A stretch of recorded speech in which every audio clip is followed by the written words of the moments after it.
हल्के में 61 गांव लगते हैं हमारे, और ये 61 के 61 गांवों में यात्रा जाएगी। आज हमने गांव कालवन से शुरुआत करी है। संदीप लॉट जी का हम तहे दिल से सभी स्वागत करते हैं। एक होनहार, समझदार, सूझवान और ईमानदार बच्चा है। इसको हर नॉलेज क्षेत्र की नॉलेज है। हमारा बेटा सुने और हमें आगे आए। जय हिंद जय। सर,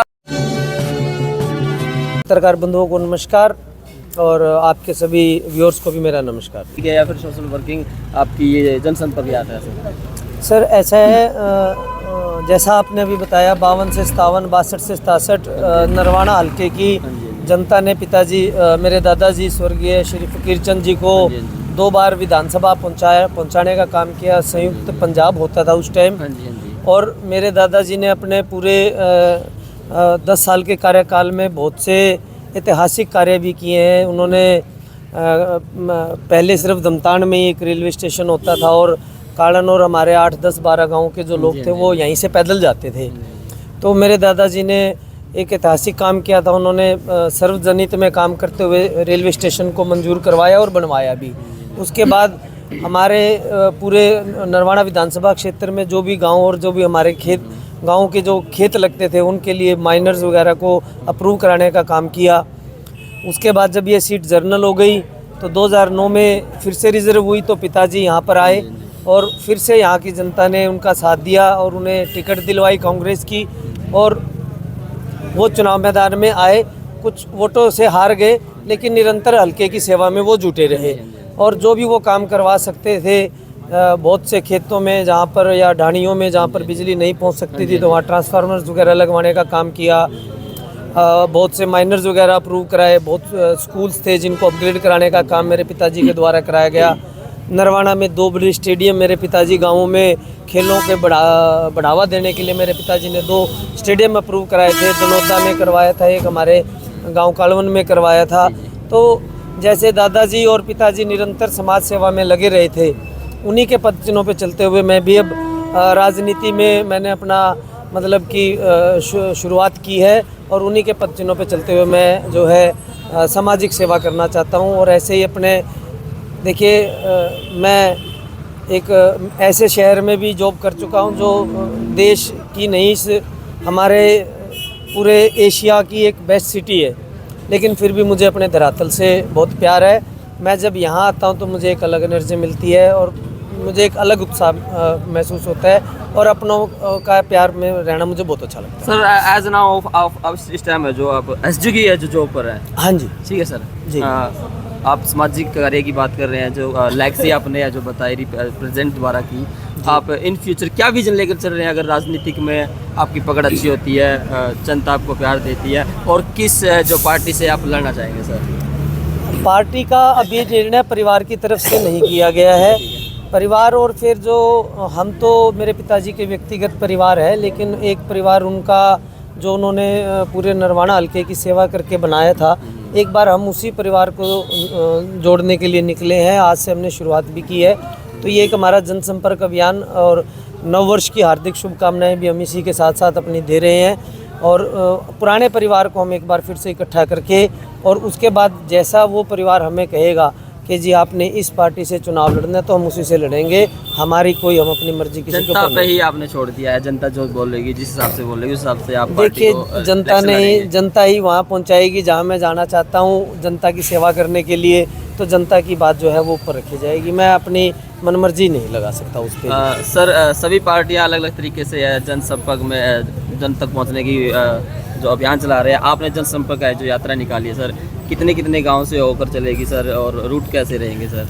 ये नरवाना हल्के में 61 गांव लगते हैं हमारे, और ये 61 के 61 गांवों में यात्रा जाएगी। आज हमने गांव कालवन से शुरुआत करी है। मैं अपने गांव के दादा खेड़ा पे मैंने माथा टेका, और उसके बाद माता शीतला पे वहाँ से हम निकले हैं। आज गांव में हम ज़्यादा नहीं कर पाए क्योंकि गांव में 8-10 कुछ मौतें हो गई जिनमें कुछ जवान भी थी, तो गांव में हमने इसलिए ऐसा नहीं किया। हम अब निकले हैं तो जनसंपर्क चलेगा, अपनों से मिलेंगे, ये अपनों से वार्तालाप और नववर्ष की हार्दिक शुभकामनाएं। हम एक दिन में 8 से 9 गाँव कवर करके चलेंगे। सर, इतना क्योंकि जो विधायकी की दौड़ में हल्का नरवाना की मैं वो बहुत पहले मैदान में हो आप, शायद मैं करेक्ट नहीं हूँ, आप इतना लेट क्यों मैदान में है सर? एनालाइज कर रहे थे कुछ चीज़ें?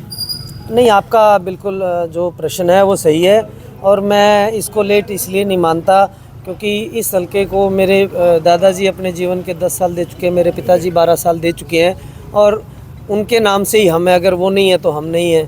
तो मैं नहीं मानता कि मैं नया हूँ इस मैदान में। बाकी आप जिनके बारे में भी कहें, हो सकता वो नए हूँ, मैं अपने आप को नया नहीं मानता इसमें। ठीक है सर, ये तो आपने बड़े अदब की बात की, इज्जत की बात की, मान सम्मान नरवाना की, जो मान सम्मान की बात की जनता के। सर, जनता को क्या है जो आप संदेश देना चाहोगे? नहीं, मैं जनता से नववर्ष के उपलक्ष्य पे नववर्ष की हार्दिक शुभकामनाएं देता हूं, और जनता से यही अपील है कि परिवार के साथ हमारे साथ जुड़ें। और मेरे पिताजी ने जैसे बहुत से सामाजिक कार्य किए हैं, जन कल्याण के कार्य किए हैं, वैसी नीति रीति से मैं भी आगे बढ़ूंगा। साफ नीयत से काम कर रहे हैं, कोई नीयत में हमारे में खोट नहीं है। निरंतर पिताजी सभी के दुख सुख में सम्मिलित होते रहे हैं, तो वैसे ही निरंतर हम लोग भी सम्मिलित होते रहेंगे सभी के दुख सुख में भी।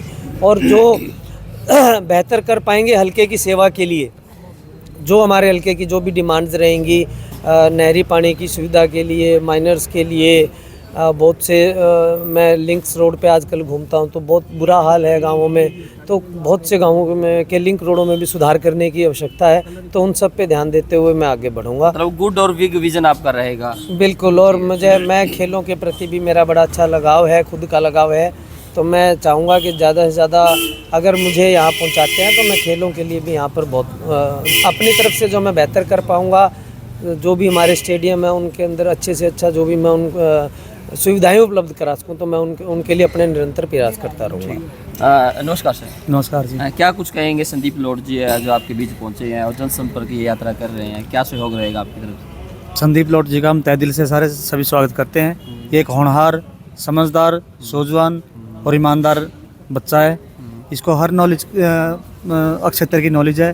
तो ये आगे आएगा तो जो हमारा हल्का हमारे गांव है अपने आप ही विकसित होंगे। तो ऐसे ऐसे इंसान जब आगे आएंगे तब लोगों का हल्के का विकास होगा। हम तो यही कहते हैं, यही शुभकामनाएं हैं कि सभी लोग इनके साथ लगे, ये बन के आगे जाएं और हमारा हल्का भी आगे जाए।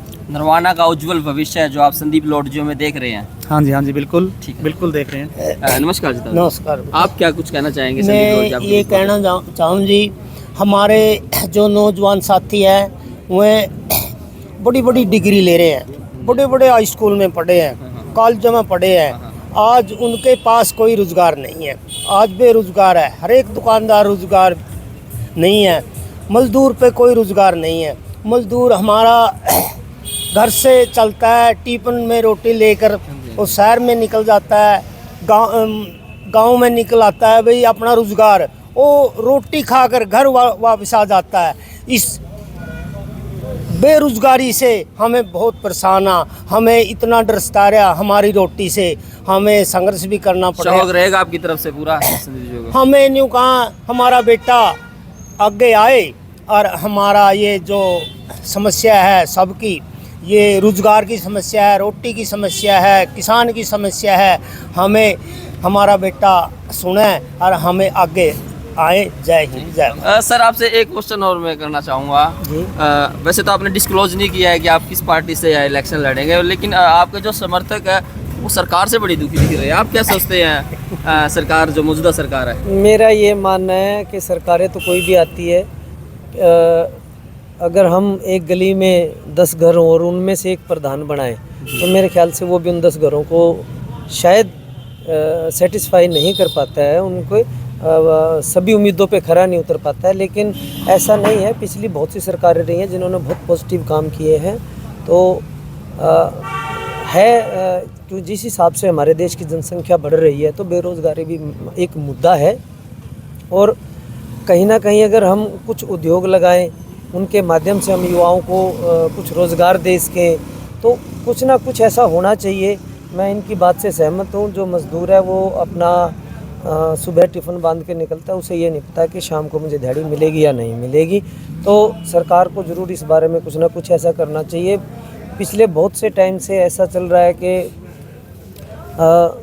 क्लास 4 एम्प्लॉइज़ हैं या इनकी जो भर्तियां हैं वो इतनी रेगुलर नहीं हुई हैं। आज प्रदेश में बहुत सी नौकरियों में बहुत शॉर्टेज है, और आप शायद हैरानी मानिएगा, मैं 1 एसडीओ की तनख्वाह लेता हूँ, मैं 6 एसडीओ का काम कर रहा हूँ। और मैं इससे पहले मैंने 9 एसडीओ का काम एक साथ ही किया है। तो सरकार कह तो रही है कि जी अभी इलेक्शनों के बाद भर्तियाँ निकालेगी। मैं तो माननीय मुख्यमंत्री मनोहर लाल जी से भी मतलब आपके माध्यम से ये कहना चाहूँगा कि वो युवाओं के लिए रोज़गार उपलब्ध कराएं। बड़ा आपने डिफेंड करते हुए सरकार को भी डिफेंड किया, मतलब इस जो राजनीतिक थिंकिंग होती है वो आपने यूज़ की और सरकार को भी डिफेंड किया। और आगे जो सरकार किससे आप लड़ना चाहेंगे उसको आपने डिस्क्लोज नहीं किया, वो ऐसे ही आपने जो क्लोज करके रखा। बड़ा अच्छा आपने मैं आपको एक बात कहूँ, मेरे पिताजी ने इतना प्यार इतनी इज्जत बनाई है यहाँ पे सभी के साथ घूम फिर करके। मतलब आप बीजेपी से भी टिकट ले सकते हैं। मुझे आपकी बात तो से लगा, महसूस प्रतीत हुआ, क्योंकि आप डिफेंड कर रहे थे सरकार को। नहीं, मैं ऐसा कहना चाहूँगा, नहीं मैं ये कहना अभी काउंटर नहीं कर रहे थे आप। मैं कभी भी मैं एक बात बताता हूँ, देखिए जो भी प्रशासन बनता है वो जनता की भलाई के बनता है। मैं अभी आपसे क्या कहा कि शायद एक गली का प्रधान भी सभी को सेटिस्फाई नहीं कर पाता है। तो यहाँ पे तो डिफेंड कर रहे हैं आप सरकार को। नहीं, मैं सरकार को डिफेंड नहीं कर रहा हूँ। मैंने आपको ये भी कहा कि जी रोजगार की कमी है, युवा बेरोजगार है, तो सरकार को इस बारे में सोचना चाहिए। मैं आपके माध्यम से सरकार से अपील कर रहा हूँ। मैंने ये नहीं कहा कि जी सरकार ने बहुत कुछ उपलब्ध करा दिया है। सरकार कर रही है, सरकार के अपने तरीके हैं। सीनियर ऑफिसर्स होते हैं, ACS रैंक के हैं, चीफ प्रिंसिपल सेक्रेटरी लेवल के लोग हैं, वो उन लोगों के सोचने की। चलो सर एक क्वेश्चन और कर लेते हैं इस बात पे। जो ये कानून आए हैं सर नए, जो ट्रक ड्राइवर है जो वो हड़तालों पे है, आप सर कानून को कैसे देखते हैं या फिर आप ड्राइवरों का समर्थन करते हैं? मैं इसको सरासर गलत इसलिए मानता हूँ क्योंकि मैं खुद गाड़ी चलाता हूँ और इसमें केवल ट्रक ड्राइवरों की बात नहीं है। देखिए जो ड्राइवर अपने बच्चों के लिए बाहर निकलता है, अपने बच्चों का पेट पालने के लिए निकलता है, तो कहीं ना कहीं वो अपने जीवन को भी ताक पे रख के चलता है। और अब हम अगर ट्रक ड्राइवर्स को अलग कर दें, एक कॉमन मैन पे आ जाए, मैं एक आम आदमी हूँ और आम आदमी होते हुए मैं भी गाड़ी चला रहा हूँ। अगर मेरे से हिट एंड रन में अगर कोई हो जाए तो वो कानून मेरे पे भी लागू है। ये केवल ड्राइवर्स के लिए नहीं है कि जो लोग गाड़ियाँ चला रहे हैं, ये हर एक पे लागू है और हर एक को इसके खिलाफ आवाज़ उठानी चाहिए। क्योंकि कोई भी व्यक्ति गाड़ी चलाते हुए ऐसा नहीं सोचता कि मैं किसी को मारूं या मैं किसी की जान लूं। जानबूझ के कोई नहीं करता है। जो जानबूझ के करते हैं वो कैमरे पे करते हैं। ठीक है सर। और नमस्कार सर। नमस्कार जी। क्या कुछ कहना चाहेंगे? संदीप लोर जी है आज अपनी विरासत को आगे बढ़ाते हुए जनसंपर्क यात्रा निकाल रहे हैं। बहुत अच्छा है जी। ये तो कोई आज से नहीं है। देखो दादाजी ने पूरे यहाँ पे हल्का में काम किए हैं और पिताजी ने किए हैं। आगे इनका प्रयास है, हम लोग भी साथ हैं सभी। शौक रहेगा? हाँ जी, आपकी तरफ से रहेगा शौक? हाँ जी। जनसंपर्क जो ये कनेक्टिविटी हम कर तो रहे हैं भाई लोगों से। संदीप जी के साथ बहुत टाइम बिताते रहते हैं। मतलब इनकी विचारधारा में तो 2 लाइनें में ख़त्म कर दी। उनका धन दौलत की लोड़ नहीं, भाईचारा कमाना से, नरवाना हल्के का हरियाणा में नाम चमकाना से। चलो ठीक हम है तो 2 लाइनें में ख़त्म कर दें। ठीक है सर, थैंक यू। और मेरे साथ स्पेशली मनोज जी पूरी मुहिम में मेरे साथ ही हैं और जानी मानी हस्ती हैं। इन्हें ये किसी पहचान के मोहताज नहीं है। तो मैंने इनसे फ़ोन पे आग्रह किया कि आप प्लीज़ मेरे साथ जुड़े रहें और मेरे साथ चलें, कदम से कदम मिला के। तो ये मेरे साथ चल रहे हैं और आज से नहीं, हमारा तो पिछले 10-12 सालों से पारिवारिक आना जाना है। तो मैं तो चाहता हूँ कि इस मुहिम में ऐसे ही जो भी हमारे नरवाना के अच्छे सिंगर हैं या प्लेयर्स हैं वो भी मेरे साथ जुड़ सकते हैं। मैं सभी का तहे दिल से स्वागत भी करता हूँ आपके माध्यम से। ठीक है सर, थैंक यू।